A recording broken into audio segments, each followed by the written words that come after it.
Hey, this is Kyle Groves, broker owner of Grove Properties in Sacramento, California. We are a management and investment firm, and we do residential management from 1 to 22 units.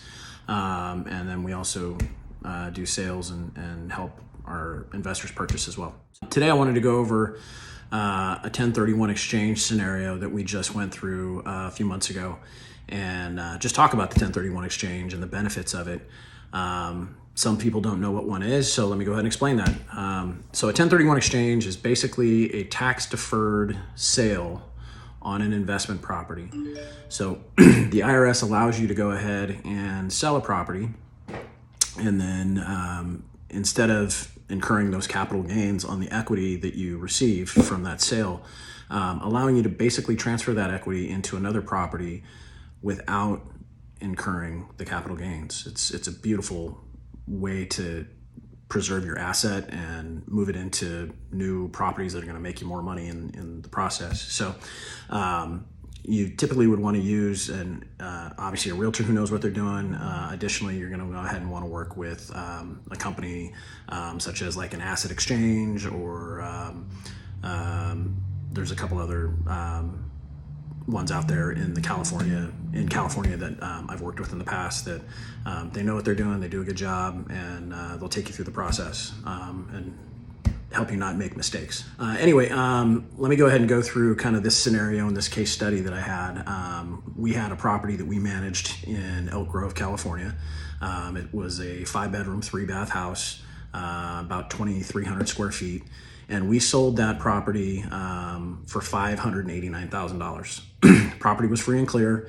We'd been managing it for several years, had a great tenant in it. Seller just decided, you know what, I want to take my money and I want to move it out of California. So we went ahead and we got that property sold. Like I said, it was $589,000. House is free and clear. He had some sales costs associated with it. He netted roughly $550,000. A little bit more than that, but for the purposes of this, it was 550. He wanted to go ahead and move that money to Boise, Idaho. And so I was fortunate enough to have a great agent over there that I'd worked with in the past. I called her up, set them up. He flew out, hung out with her for a weekend, and found a fantastic fourplex in Boise, actually Meridian, which is just outside of Boise. And ended up getting into escrow on that property. It was a new construction, so it was still in the process of being finished up.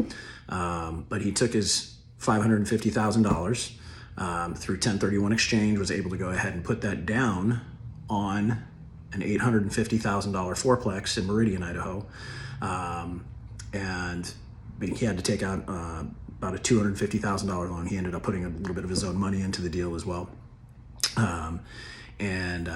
He basically created a situation where in his Sacramento property, he was making about $2,200 a month gross in rent in the Elk Grove area.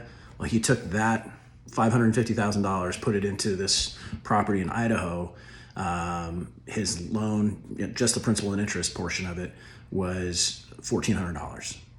So he took on a little bit of debt, but his gross rents on the property were $8,000.